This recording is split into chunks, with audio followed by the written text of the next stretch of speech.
Hi guys, welcome back to my YouTube channel that is Swapna's tutorial. So ನೀವೇ ನನ್ನ ಚಾನಲ್ಗೆ subscribe ಆಗಿಲ್ಲ ಅಂದರೆ ಪ್ಲೀಸ್ ಸಬ್ಸ್ಕ್ರೈಬ್ ಆಗಿ, ವೀಡಿಯೋಸ್ನ ಲೈಕ್ ಮಾಡಿ, ಶೇರ್ ಮಾಡಿ, ಹಾಗೆ ಕಮೆಂಟ್ ಮಾಡಿ.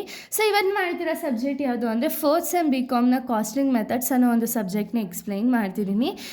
ಸೊ ಅದರಲ್ಲಿ ಚಾಪ್ಟರ್ 1 ಬಂದುಬಿಟ್ಟು ಜಾಬ್ ಆ್ಯಂಡ್ ಬ್ಯಾಚ್ ಕಾಸ್ಟಿಂಗ್ ಅಂತ ಹೇಳಿ. ಸೊ ನಾನು ಪ್ರೀವಿಯಸ್ ವೀಡಿಯೋದಲ್ಲಿ ನಿಮ್ಗೆ ನೋಡೋದಾದರೆ part 1 and part 2 already explain ಮಾಡಿ ಅಪ್ಲೋಡ್ ಮಾಡಿದ್ದೀನಿ. ಸೊ ಅದರಲ್ಲಿ ನೀವು ನೋಡೋದಾದರೆ meaning, features, objectives, advantages, disadvantages ಇದೆಲ್ಲನೂ ಕೂಡ ಎಕ್ಸ್ಪ್ಲೈನ್ ಮಾಡಿ ಅಪ್ಲೋಡ್ ಮಾಡಿದ್ದೀನಿ. ಸೊ ಯಾರೆಲ್ಲ ಆ ವೀಡಿಯೋಸ್ನ ನೋಡಿಲ್ವೋ ಒಂದು ಸತಿ ಆ ವೀಡಿಯೋಸ್ನ ನೋಡ್ಕೊಂಡು ಬಂದು ಈ ಒಂದು ವೀಡಿಯೋನ ನೋಡಿ, ಬಿಕಾಸ್ ನಿಮಗೆ ಕಂಟಿನ್ಯೂಷನ್ ಅನ್ನೋದು ಪ್ರಾಪರಾಗಿ ಸಿಗುತ್ತೆ ಅನ್ನೋ ಒಂದು ರೀಸನಿಂದ. ಸೊ ಈ ಒಂದು ವೀಡಿಯೋದಲ್ಲಿ ನಾನು ನೆಕ್ಸ್ಟ್ ವೀಡಿಯೋದಿಂದ ನಾನು ಪ್ರಾಬ್ಲಮ್ಸ್ನ ಸ್ಟಾರ್ಟ್ ಮಾಡ್ತೀನಿ. ಓಕೆ, ನಾನು ಥಿಯರಿ ನಿಮ್ಗೆ ಇಷ್ಟ ಇರೋದು.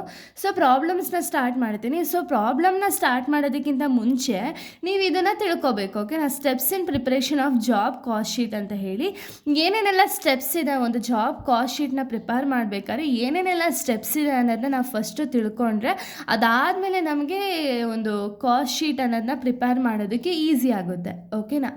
ಸೊ ನೋಡಿ, ಫಸ್ಟ್ ಸ್ಟೆಪ್ ಏನು ಅಂದರೆ the process starts when the customer sends an enquiry for the quotation. ಅಂದರೆ ಏನು, ಈ ಜಾಬ್ ಕಾಸ್ಟ್ ಶೀಟ್ ಅನ್ನೋದು ಯಾವಾಗ ಸ್ಟಾರ್ಟ್ ಆಗುತ್ತೆ ಅಂದರೆ ಒಬ್ಬ ಕಸ್ಟಮರು ಯಾವಾಗ ಒಂದು ಎಂಕ್ವೈರಿ ಅಥವಾ ಕೊಟೇಶನ್ನ ಕೇಳ್ತಾರಲ್ಲ ಆವಾಗ ಈ ಒಂದು ಜಾಬ್ ಕಾಸ್ಟ್ ಶೀಟ್ ಅನ್ನೋದು ಸ್ಟಾರ್ಟ್ ಆಗುತ್ತೆ. ಓಕೆನಾ? ಅಲ್ಲಿಂದ ಆ್ಯಕ್ಚುಯಲ್ ಪ್ರೋಸೆಸ್ ಅನ್ನೋದು ಸ್ಟಾರ್ಟ್ ಆಗುತ್ತೆ. After receiving the order, the company gives a job number and clear title for the work. ಅಂದರೆ ಏನು, ಒಂದ್ಸತಿ ಯಾವುದೋ ಒಂದು ಆರ್ಡರ್ನ ತಗೊಳ್ತಾರೆ ಅಂದ್ಕೊಳ್ಳಿ ಕಂಪನಿ. ಓಕೆನಾ? ಆವಾಗ ಅವ್ರು ಏನು ಮಾಡ್ತಾರೆ, ಕಂಪನಿ ಒಂದು ಜಾಬ್ ನಂಬರು ಮತ್ತು ಕ್ಲಿಯರಾಗಿ ಒಂದು ವರ್ಕ್ಗೆ, ಇವಾಗ ಏನು ವರ್ಕ್ ಮಾಡ್ತಾ ಇರ್ತಾರಲ್ಲ ಆ ವರ್ಕ್ಗೆ ಒಂದು ಕರೆಕ್ಟಾಗಿರೋ ಟೈಟಲ್ ಅನ್ನೋದನ್ನ ಕೊಡ್ತಾರೆ. ಓಕೆನಾ? ನೆಕ್ಸ್ಟ್, ಆ production planning department prepares the production schedule and send the list of material to the purchase department. ಅಂದರೆ ಏನು, ಇವಾಗ ನನಗೇನೋ ಒಂದು ಆರ್ಡರ್ ಬಂದಿದೆ ಅಂದ್ಕೊಳ್ಳಿ. ಓಕೆ, ನಾನು ಕಂಪನಿ ರನ್ ಮಾಡ್ತಿದ್ದೀನಿ, ನನಗೆ ಯಾವುದೋ ಒಂದು ಆರ್ಡರ್ ಬಂದಿದೆ, ಎಕ್ಸಾಂಪಲ್ ಟೇಬಲ್. ಓಕೆನಾ? ಈ ಟೇಬಲ್ನ ಪ್ರಿಪೇರ್ ಮಾಡಬೇಕಾದ್ರೆ ಪ್ರೊಡಕ್ಷನ್ ಡಿಪಾರ್ಟ್ಮೆಂಟ್ ಏನಿರ್ತಾರಲ್ಲ, ಪ್ರೊಡಕ್ಷನ್ ಡಿಪಾರ್ಟ್ಮೆಂಟ್ ಅವರು ಫಸ್ಟು ಪ್ಲ್ಯಾನಿಂಗ್ ಅನ್ನೋದನ್ನ ಮಾಡ್ತಾರೆ. ಯಾಕೆ ಪ್ಲ್ಯಾನಿಂಗ್ ಅನ್ನೋದನ್ನ ಮಾಡ್ತಾರೆ? ಪ್ಲ್ಯಾನಿಂಗ್ ಅನ್ನೋದು compulsory for the each and every steps ನಾವು ಏನು ಮಾಡ್ತೀವಲ್ಲ, ಫಸ್ಟ್ ಸ್ಟೆಪ್ ಬರೋದೇ ಪ್ಲ್ಯಾನಿಂಗ್ ಅಲ್ವಾ? ಸೊ ಫಸ್ಟ್ ನಾವು ಪ್ಲ್ಯಾನಿಂಗ್ ಮಾಡ್ತಾರೆ. ಓಕೆನಾ? ಪ್ರೊಡಕ್ಷನ್ ಡಿಪಾರ್ಟ್ಮೆಂಟ್ ಅವರು ಒಂದು ಟೇಬಲ್ನ ನಾವು ಪ್ರೊಡ್ಯೂಸ್ ಮಾಡೋದಕ್ಕೆ ಎಷ್ಟು ವುಡ್ಸ್ ಬೇಕು ಆ್ಯಂಡ್ ಎಷ್ಟು ಗಮ್ ಬೇಕು, ಹಾಗೆ ಎಷ್ಟು ಲೇಬರ್ಸ್ ಬೇಕು ಅಂತ ಹೇಳಿ ಕಂಪ್ಲೀಟಾಗಿ ಪ್ಲ್ಯಾನ್ ಅನ್ನೋದನ್ನ ಮಾಡ್ತಾರೆ. ಓಕೆನಾ? ಪ್ಲ್ಯಾನ್ ಅನ್ನೋದನ್ನ ಮಾಡಿಬಿಟ್ಟು ಇವರು ಪರ್ಚೇಸ್ ಡಿಪಾರ್ಟ್ಮೆಂಟ್ಗೆ ಅವ್ರಿಗೆ ಬೇಕಾಗಿರುವಂಥ ಐಟಮ್ಸ್ ಆಗಿರ್ಬೋದು, ಅವ್ರಿಗೆ ಬೇಕಾದಂಥ ಒಂದು ಮೆಟೀರಿಯಲ್ಸ್ ಆಗಿರ್ಬೋದು ಎಲ್ಲ ಲಿಸ್ಟ್ ಹಾಕಿ ಕೊಡ್ತಾರೆ. ಓಕೆನಾ? Next the cost accounting department the cost accounting department opens a job cost card and records all the costs related to the job. ಅಂದರೆ ಏನು, ಇವಾಗ ಒಂದು ಸತಿ ಪ್ರೊಡಕ್ಷನ್ ಪರ್ಚೇಸ್ ಡಿಪಾರ್ಟ್ಮೆಂಟು ಕಳಿಸಿದ್ಮೇಲೆ ಅದಾದಮೇಲೆ ಎಲ್ಲ ಪರ್ಚೇಸ್ ಎಲ್ಲ ಮಾಡಿಬಿಟ್ಟು ಅಲ್ಲಿ ಎಲ್ಲ ಆ್ಯಕ್ಟಿವಿಟೀಸ್ ಅನ್ನೋದನ್ನ ಕಂಡಕ್ಟ್ ಮಾಡ್ತಾರೆ. ಓಕೆನಾ? ಇದಾದಮೇಲೆ ನೆಕ್ಸ್ಟು ಕಾಸ್ಟ್ ಅಕೌಂಟಿಂಗ್ ಡಿಪಾರ್ಟ್ಮೆಂಟ್ಸ್ ಅವರು ಒಂದು ಜಾಬ್ ಕಾಸ್ಟ್ ಶೀಟ್ ಅಥವಾ ಜಾಬ್ ಕಾಸ್ಟ್ ಕಾರ್ಡ್ನನ್ನು ತೆಗಿತಾರೆ. ಓಕೆನಾ? ಅಲ್ಲಿ ಅವ್ರು ಏನು ಮಾಡ್ತಾರೆ, ಎಲ್ಲ ಡೀಟೇಲ್ಸ್ ಅಥವಾ ಎಲ್ಲ ಇನ್ಫಾರ್ಮೇಷನ್ನು ಕೂಡ ರೆಕಾರ್ಡ್ ಮಾಡ್ತಾ ಹೋಗ್ತಾರೆ. ಓಕೆನಾ?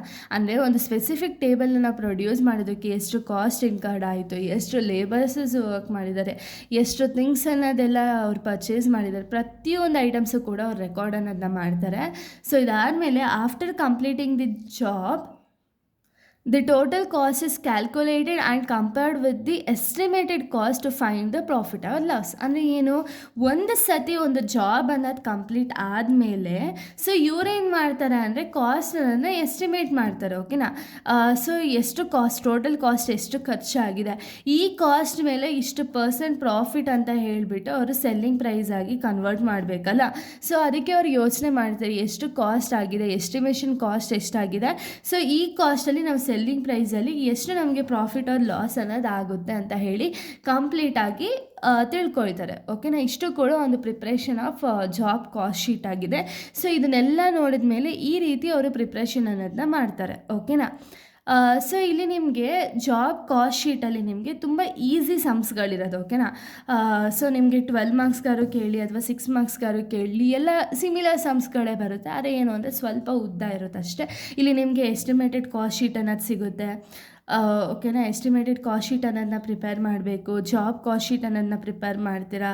ಸೊ ಈ ರೀತಿ ಸ್ವಲ್ಪ ಕಾಸ್ಟ್ ಶೀಟ್ಸ್ ಅನ್ನೋದನ್ನ ಪ್ರಿಪೇರ್ ಮಾಡ್ತೀರಾ. ಸೊ ಇದು ತುಂಬ ಸಿಂಪಲ್ ಆಗಿರುವಂಥ ಒಂದು ಮೆಥಡ್ ಆಗಿದೆ ಆ್ಯಂಡ್ ತುಂಬ ಈಸಿ ಆಗಿದೆ. ಸೊ ಈ ಚಾಪ್ಟರ್ನ ಯಾವುದೇ ಕಾರಣಕ್ಕೂ ಎಕ್ಸಾಮ್ ಪಾಯಿಂಟ್ ಆಫ್ ವ್ಯೂ ಅಲ್ಲಿ ನೀವು ಮರಿಬೇಡಿ, ಓಕೆನಾ. ತುಂಬ ಈಸಿಯಾಗಿ ನಿಮಗೆ ಸ್ಕೋರಿಂಗ್ ಅನ್ನೋದು ಸಿಗುತ್ತೆ ಈ ಒಂದು ಪ್ರಾಬ್ಲಮ್ಸಲ್ಲಿ. ಸೊ ಇಲ್ಲಿಗೆ ಈ ಒಂದು ವಿಡಿಯೋ ಅನ್ನೋದು ಕಂಪ್ಲೀಟ್ ಆಗುತ್ತೆ. ನೆಕ್ಸ್ಟ್ ವೀಡಿಯೋದಲ್ಲಿ ನಾನು ಪ್ರಾಬ್ಲಮ್ಸ್ಗಳನ್ನ ಎಕ್ಸ್ಪ್ಲೈನ್ ಮಾಡ್ತಾ ಹೋಗ್ತೀನಿ. So thank you guys, thanks for watching.